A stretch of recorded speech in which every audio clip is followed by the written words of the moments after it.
Welcome back everyone. Today we will look into the working principle of a quadrotor. How does a quadrotor move? What are the control inputs to a quadrotor? These are the things that we will be answering today. A quadrotor, as the name suggests, has four rotors in it, and in order to understand the working principle of a quadrotor, we first have to designate what is the forward direction of a quadrotor. So, suppose that we consider this to be the forward direction of a quadrotor, then with respect to this direction, we will define the different types of motions that the quadrotor can achieve. Now, a quadrotor can have two configurations. One of the configurations is called the X configuration. In the X configuration, if this is the forward direction, then the motors of the quadrotor are connected in this way, which is almost creating a X pattern with the forward direction. Whereas you can have another configuration, which is the plus configuration, in which the motors are connected in such a way, or the propellers are connected in such a way that the arm of the quadrotor aligns with the forward direction of movement. So, this is called the plus configuration. In most of the analysis which is done theoretically, you will find that generally we go for plus configuration because in theory it becomes easier to handle those type of configurations. Whereas in general, when you will see most of the practical drones that are available, they are generally in the X configuration. As far as design of controllers is concerned, these configurations does not affect much, because you will see, I'll explain you that the two configurations can be easily interchanged if you want to. But as far as the controller design is concerned, they will not affect the ideas in any way. So the underlying concepts will be the same for both. Only difference is that the motors you will send commands to when moving will be a bit different, and that we will discuss soon. Now, in general, what are the different types of motions that a quadrotor can have? So a quadrotor can have motion along the x, y and z axis, where you can define which is your x, which is your y and which is your z axis. In general, it has been seen that quadrotors z axis is generally taken downwards in this direction, but in our case we are just taking it to be upwards, although that won't make much difference when we will go for controller design again. Now, this is a plus configuration quadrotor setup, and you can see that it will have three motions. In the same way, the X configuration will also have three motions. So nothing changes for the configurations as such. Now, what are the motions that the quadrotors can have? As I said, this can have translation motions along x, y, and z. And now let us try to understand how does the quadrotor move along these directions. If the quadrotor has to move up, or it has to throttle up, then all the four motors have to increase their speed at the same time. All these motors must produce the same amount of RPM, so that it generates the same amount of thrust, and then that will help it to rise up. And similarly, if you decrease the RPM of the motors, then it will go down, as can be seen in this video. In this case, when the motor is going up, or the quadrotor is going up, we are increasing the speed of the motors, and when it is coming down, we are decreasing the speed of the motor. Now, notice that in this case, what is the input then? Since we are talking about increasing the speed of the motors, the speed of the motors will lead to thrust, and this total thrust is one of the inputs. Basically, how much thrust do you give to this system, so that it goes up or goes down? So input, from an input perspective, we will take thrust to be an input in this case. Now, remember what we will try to do. See, again, I'll just go back to the basic idea of controller design. We want to control this quadrotor. So the first thing that you should understand is how to come up with a model for this system.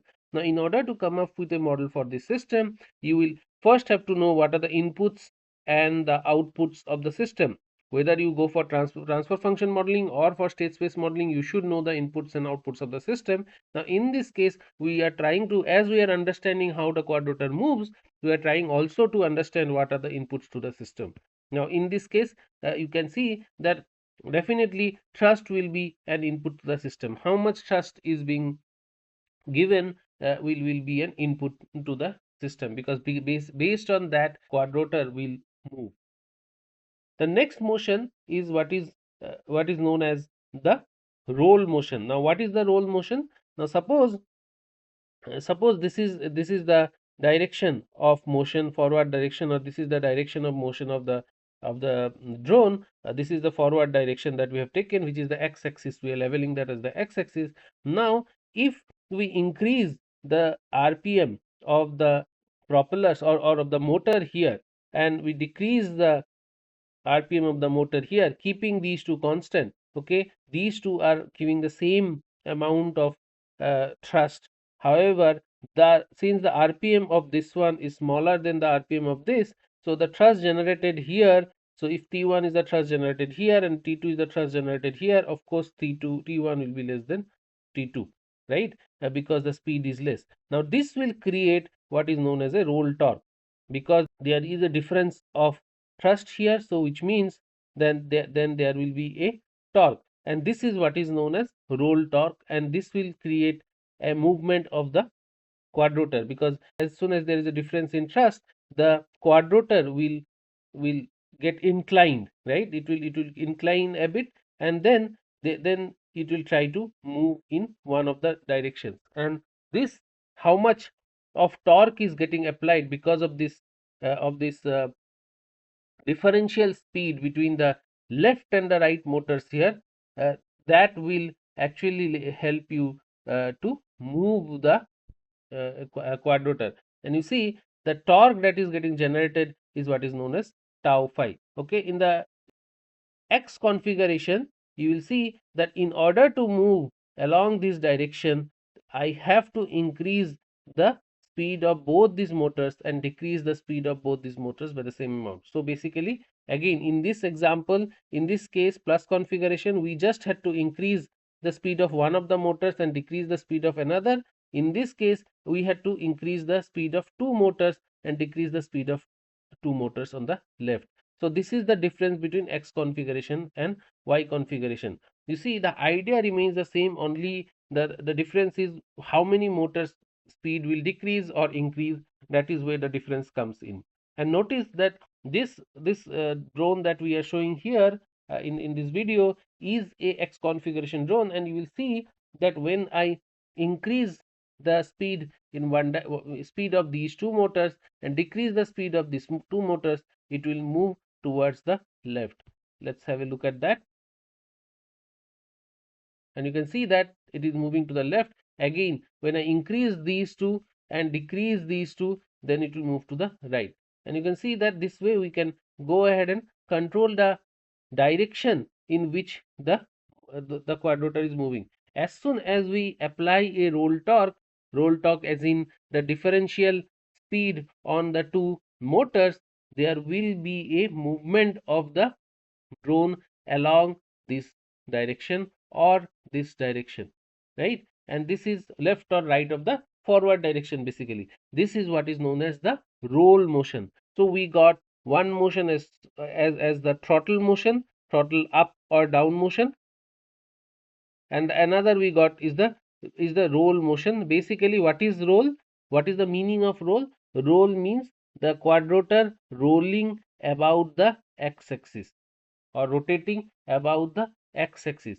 So when the quadrotor rotates about the x-axis, it will lead to a movement of the quadrotor in the left or right direction. We'll come to the physics of this when we talk about the planar dynamics of the system, but in general I hope you understand how does the quadrotor move. So we got one input as thrust and the other input as roll torque.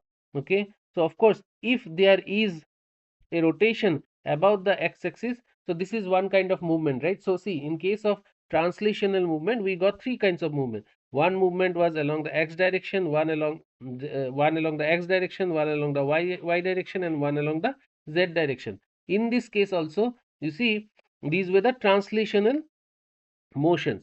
Now, how do we achieve motion along the z-axis?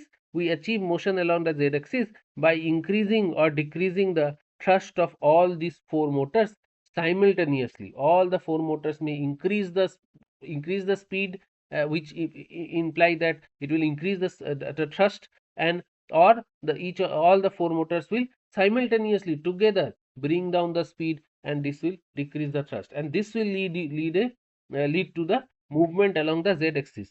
Now the question was, how do we move along the x and y axis? Now in order to move along the x and y axis, we will have to go for rotational motion. Now what is this rotational motion?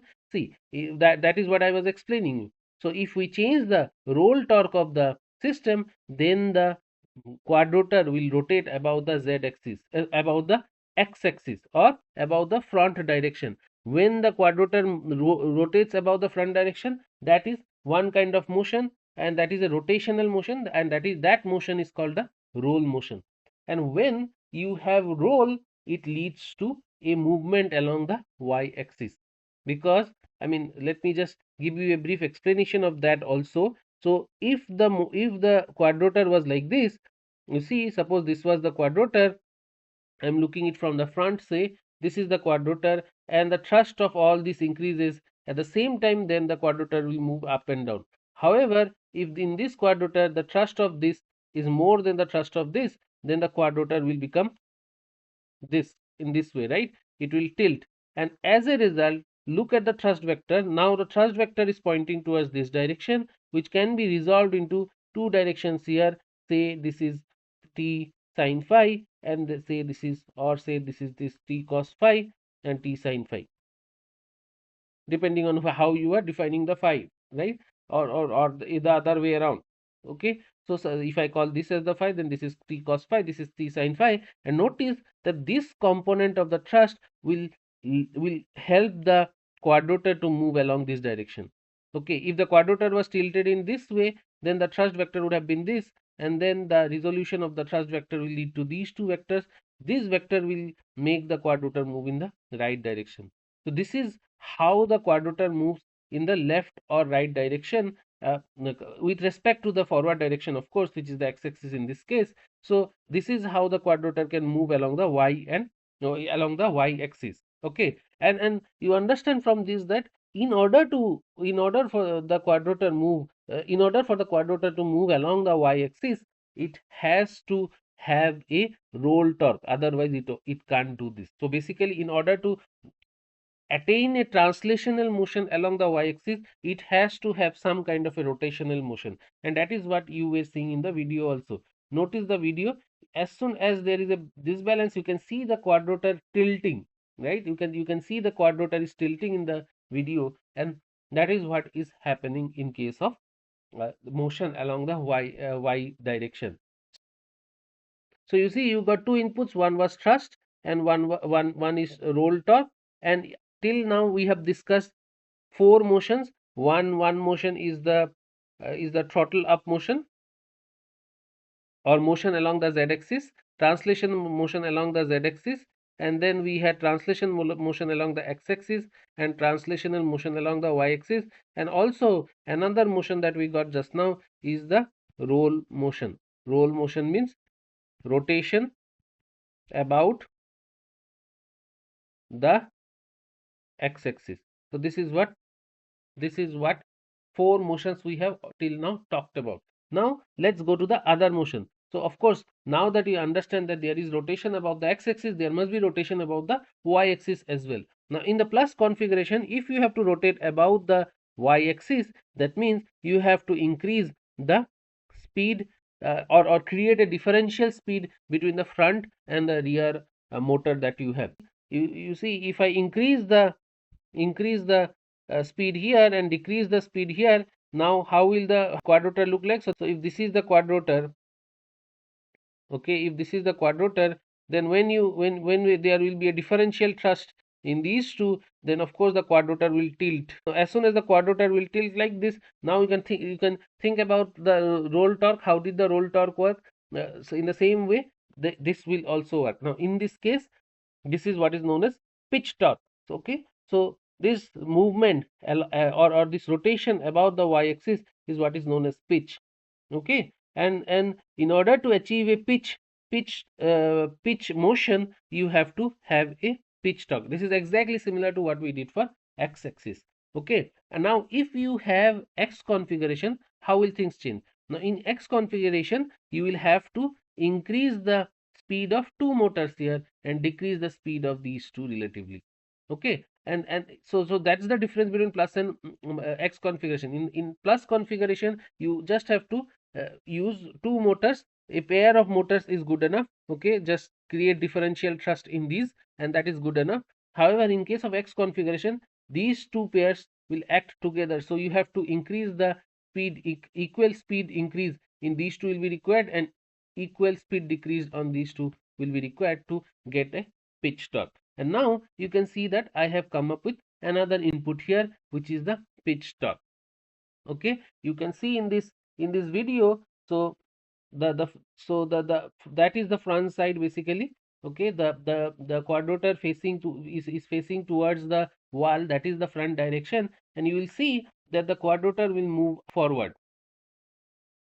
You see the quadrotor moves forward and the quadrotor will come back also. And while doing so, you can see that the quadrotor is tilting as well, because there is a differential thrust between the front and the rear motors now. Okay, and as soon as it tilts, then there will be a component of the thrust vector that will move it along that direction. So this is how the pitch motion is taken care of in quadrotors. And finally, if there is movement, if there is rotation about x-axis, if there is rotation about y-axis, there must be rotation about z-axis. Now how do we achieve rotation about the z-axis? Now in order to achieve rotation about the z-axis, now we have to do two things. We have to increase in the plus configuration, we have to increase the speed of these two, and we have to decrease the speed of these two. Okay, the diagonally opposite motors. And one more important thing, which is a very crucial thing, is that these two these two motors will be rotating in one direction. Say they are rotating in the counterclockwise direction, and these two motors must be rotating in the clockwise direction.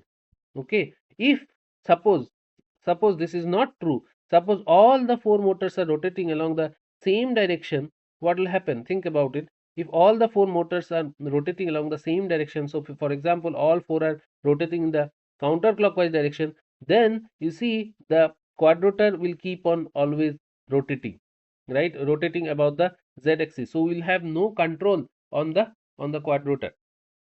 It will always keep on rotating along the z-axis. So when a quadrotor is designed, it is always kept in mind that the diagonally opposite motors always rotate in the opposite direction. So if these two rotates in counterclockwise direction, this must rotate in clockwise direction. And this is not just for yaw motion, this is in general true. It has to be, because you think about it.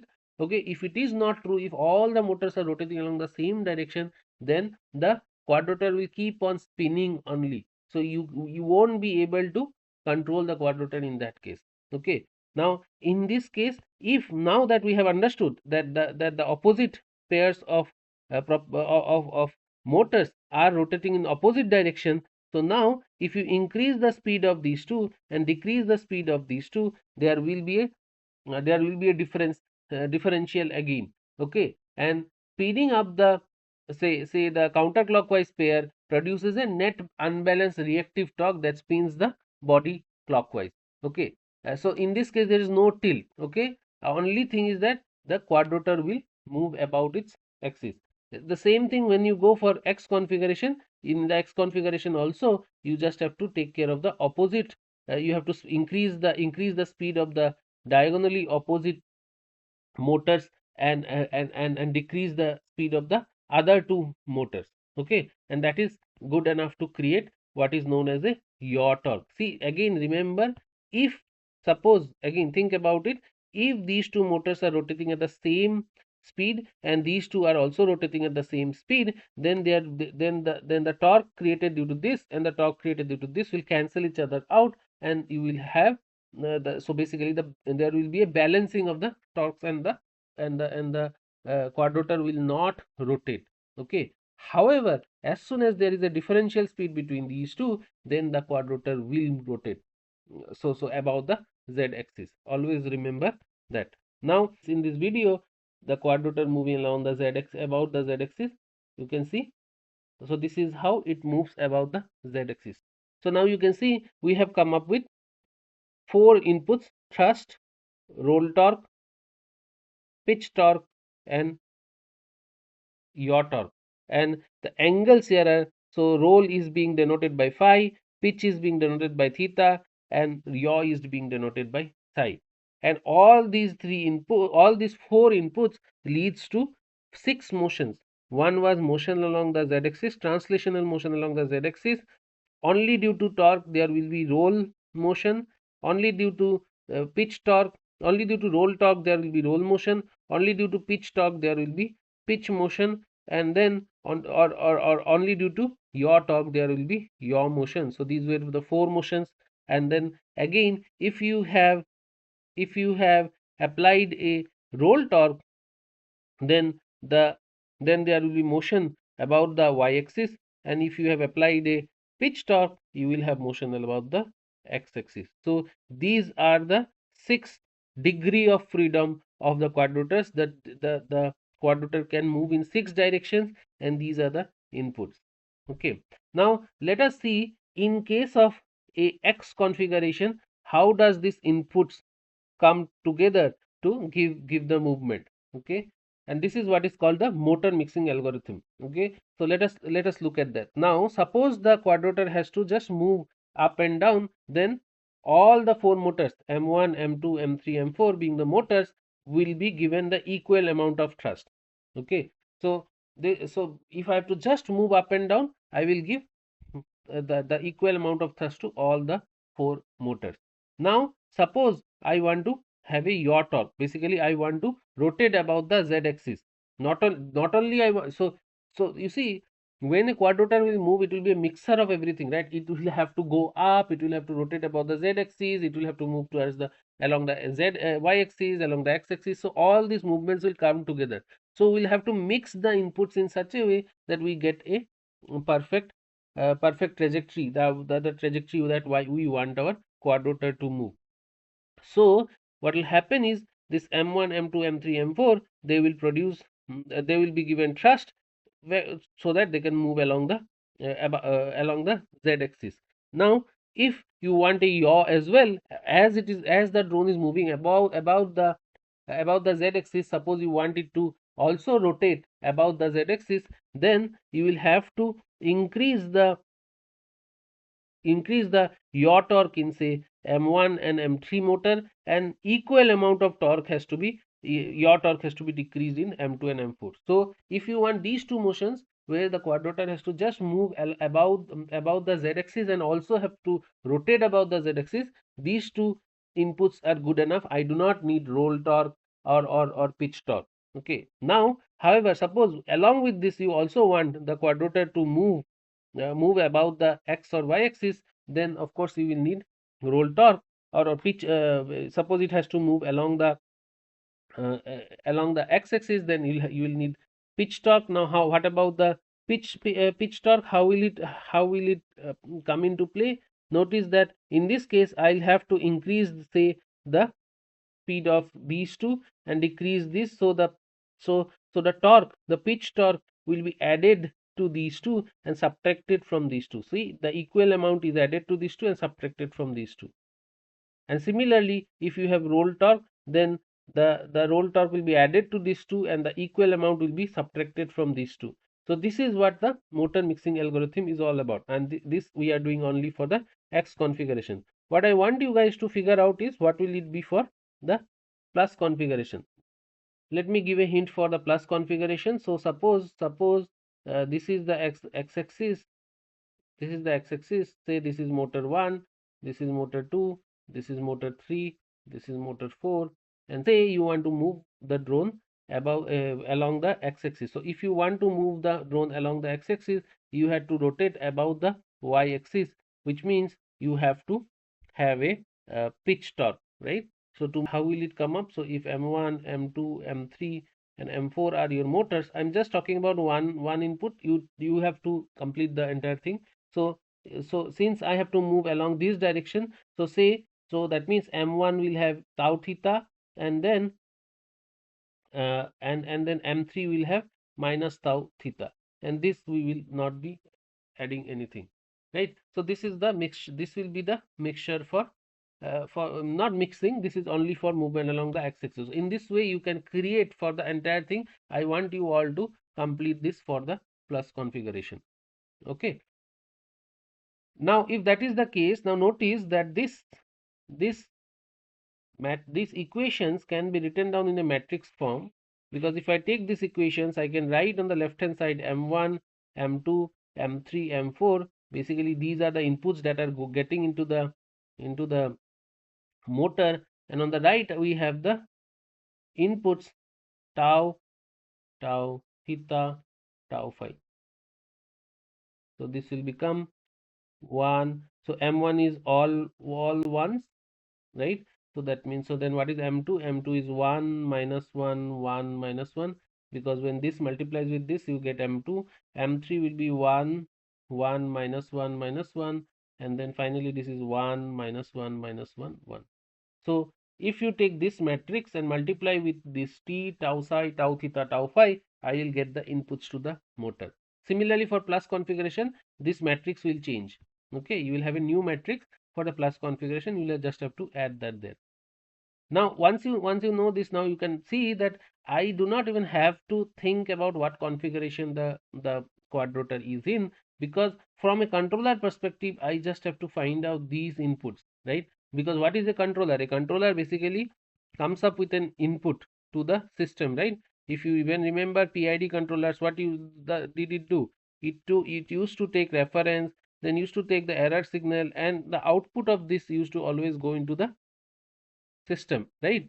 So basically I have to come up with this u using the controllers. So what is the u in this case? Our inputs were these. So I just have to come up with this vector, and once I come up with this vector, I just use the motor mixing algorithm to get to the motor inputs. Depending on the configuration, this will keep on changing. That's it. That's the basic idea. Okay.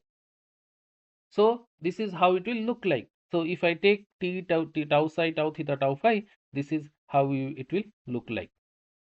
Now, what is the important thing here is that, you see, now we have 6 degree of freedom and we have 4 inputs to take care of that, which means that 2 of the directions cannot be independently controlled by the inputs, right? Because if I have to move along the x or y direction, I will need a roll torque and pitch torque, which will also mean that I will have a roll motion and a pitch motion also, right? So the number of inputs are less than the degree of freedom, so these type of systems are known as under actuated systems. So we'll have to carefully come up with these tau phi, tau theta, so that we can actually have these motions. So basically they are coupled, and that is why it is important that we carefully come up with these inputs. Okay, now if you just have to go for, suppose you just want to do altitude control, only go up and down, which we have been doing in this course, like where we consider that the drone can only move along the in one direction only. In those cases, it is easy, because you just have to go for thrust input. Now if you just want rolling about the axis, rolling about the axis, or pitching about the axis, or yaw motion, then you can also directly use these inputs. However, for y and x direction, you will have to be careful, okay, as to what should be your input. So now let us try to understand what are the basic components of a drone, and from there we will get to the basic block diagram of a drone that we will be considering. So in general, a drone can have many things. So it will have a propulsion system, which will basically house the battery, the motor, the propeller, ESC. ESCs are required to convert your DC power supply to AC power supply, because in drones we generally go for brushless DC motors. Then we have we can have energy management systems also.